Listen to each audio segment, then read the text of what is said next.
আসসালামু আলাইকুম। সম্মানিত দর্শক, আপনি কি জানেন জুলাই আগস্ট যে আন্দোলনটা হলো সেই আন্দোলন হয়েছে মুক্তিযুদ্ধের চেতনার বিরুদ্ধে? প্রকাশ্যে এই কথাগুলো আমরা বিশ্বাস করতাম না। আওয়ামী লীগ বলতো, আওয়ামী লীগের নেতাকর্মীরা বলতো।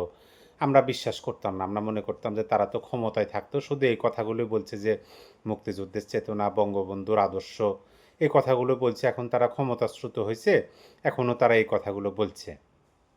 তারপরে আমরা ধীরে ধীরে এই জিনিসগুলো সন্দেহের চোখে দেখা শুরু করলাম যখন ২৭শে সেপ্টেম্বর, ৮ই আগস্ট অন্তর্বর্তী সরকারের প্রধান উপদেষ্টা ক্ষমতা গ্রহণ করলেন।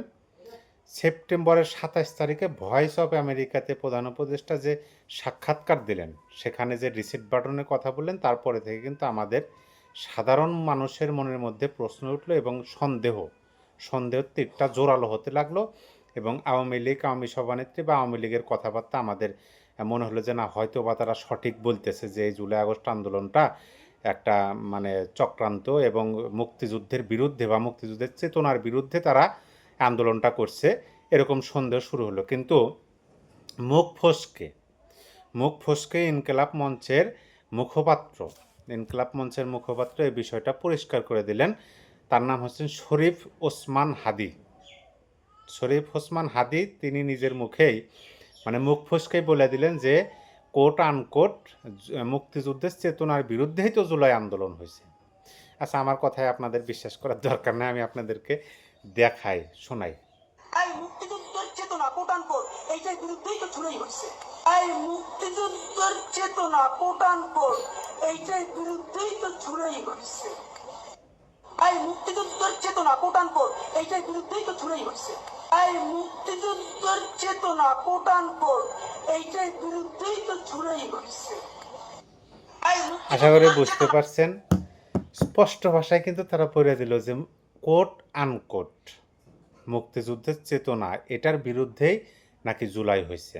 সেই জন্য তারা জুলাই প্রোক্লামেশন চায়, জুলাই ঘোষণাপত্র চায়, নতুন বাংলাদেশের কথা বলে, ৭২-এর সংবিধান ছুঁড়ে ফেলার কথা বলে, আর ফ্যাসিবাদের জনক হিসেবে বঙ্গবন্ধুকে পরিচয় করে দিতে চায় এবং এই নতুন বাংলাদেশের জনক হিসাবে ডক্টর ইউনূসকে তারা পরিচয় করে দিতে চায়। এরকম নানান ধরনের বিষয়। তাহলে এই বিষয়গুলো কিন্তু এখন পরিষ্কার হয়ে যেতেছে জনমানুষের মনের মধ্যে যে মুক্তিযুদ্ধের চেতনার বিরুদ্ধেই জুলাই আন্দোলন হয়েছে। যেমন ধরেন, বৈষম্য বিরোধী ছাত্র আন্দোলনের যে মুখপাত্র ছিলেন উমামা ফাতিমা, তিনি পদ থেকে সরে দাঁড়ালেন। বৈষম্য বিরোধী আন্দোলনের যে ব্যানার, সেই ব্যানার থেকে তিনি নিজেকে সরে দাঁড়ালেন। শুধু নিজেই সরে আসলেন না, তিনি কিন্তু অনেকগুলো অভিযোগ যে জুলাই চেতনাকে বিক্রি করে অলরেডি খাওয়া শুরু করছে উই পোকার মতো। তারা উই পোকার মতো ভিতরে মানে খাইয়া এই জুলাই আন্দোলনের যে স্পিরিট বা জুলাই আন্দোলনের যে একটা চেতনা, অনুভূতি, সেইটাকে ভিতর থেকে দুমড়ে মুচকে খায় ফেলাইছে অলরেডি। তারপরেও মা ফাতেমা চেষ্টা করছিল যে কোনোভাবে যদি আঁকড়ে ধরে এইটা মানে একটু জুলাই মানুষের যে বিশ্বাস, মানুষ যে আশা আকাঙ্ক্ষা নিয়ে রাজপথে নামছিল, সেটার যেন প্রতিফলন ঘটানো যায়। কিন্তু সেটা তিনি পারেন নাই। না পারার পরিপ্রেক্ষিতে তিনি সরে দাঁড়াইছেন। তারপরে আমরা দেখছি বিভিন্ন জায়গায়, রংপুর থেকে শুরু করে জাহাঙ্গীরনগর বিশ্ববিদ্যালয়, বিভিন্ন জায়গায় সমন্বয়করাই বৈষম্যবিরোধী ছাত্র আন্দোলনের ব্যানার থেকে সরে আসছে অনেক আগেই। কারণ তারা অনেক আগেই বুঝতে পারছে যে না, এটা তো মুক্তিযুদ্ধের বিরুদ্ধে তারা যেতেছে। এবং এই দেখেন, জুলাই আগস্ট যে আন্দোলনটা হয়েছে, সেই আন্দোলনটা কিন্তু যখন আন্দোলন শুরু হয়েছে তখন কিন্তু সবাই এক ছিল। মানে যারা রাজপথে নামছিল সবারই শুধু একটাই চাওয়া ছিল যে শেখ হাসিনা সরকারের ক্ষমতাচ্যুত, এটাই চাওয়া ছিল। এবং সেই চাওয়া থেকেই কিন্তু রাজপথে নামছিল। কিন্তু পরবর্তীতে এখন এসে যখন দেখতেছে যে না, এই আন্দোলনটা তো পুরোপুরি হাইজ্যাক হয়ে গেছে। আপনাদের মনে আছে কি না, সম্ভবত আগস্টের ২ তারিখে বা তারও আগে হতে পারে, ২৮-২৯ তারিখে জুলাইয়ের এরকম ব্যারিস্টার সাইদুল হক সুমন আদালত প্রাঙ্গণে সংবাদ সম্মেলনের একটা কথা বলছিলেন। সেটার আমার এখনও মনে আছে। তিনি বলছিলেন যে আপনারা তো আন্দোলন করতেছেন, সুন্দর কথা, আপনারা কোঠা সংস্কার আন্দোলনের নামে রাস্তায় নামলেন, তারপরে হয়ে গেল বৈষম্য বিরোধী, তারপরে আপনারা সরকার পতনের কথা বলতেছেন। তো আপনারা তো বুঝতেই পারতেছেন না যে আন্দোলন কারা ঘটাইতেছে। আর যদি আপনাদের এই আন্দোলন কোনোভাবে সফল হয় তাহলে দেখবেন তখন বুঝতে পারবেন যে আন্দোলন তো হাইজ্যাক হয়ে গেছে, দেশবিরোধীরা আন্দোলন হাইজ্যাক করে নিয়েছে। এখন তো সেটাই প্রমাণ হইতেছে, এখন তো সেই ব্যারিস্টার সাইদুল হক সুমনের কথায় প্রমাণিত হইতেছে। এখন এই যে ইনকলাব মঞ্চের হাদি সাহেব বলতেছে যে কোট আনকোট জুলাই আন্দোলন তো মুক্তিযুদ্ধের চেতনার বিরুদ্ধেই হয়েছে। কথাটা কিন্তু সত্য কথা। এই যে হাদি সাহেব, শরীফুল ইসলাম হাদি না কি নাম বললাম, নামটাও মনে থাকে না, বেচারা খুব কথা বলে। আপনার নাম হলো ইনকলাব মঞ্চের মুখপাত্র শরীফ ওসমান হাদি। সত্য কথাই কিন্তু বলছেন। কিভাবে সত্য বললেন দেখেন, তিনি বললেন যে কোট আনকোট মুক্তিযুদ্ধের চেতনার বিরুদ্ধেই জুলাই হয়েছে।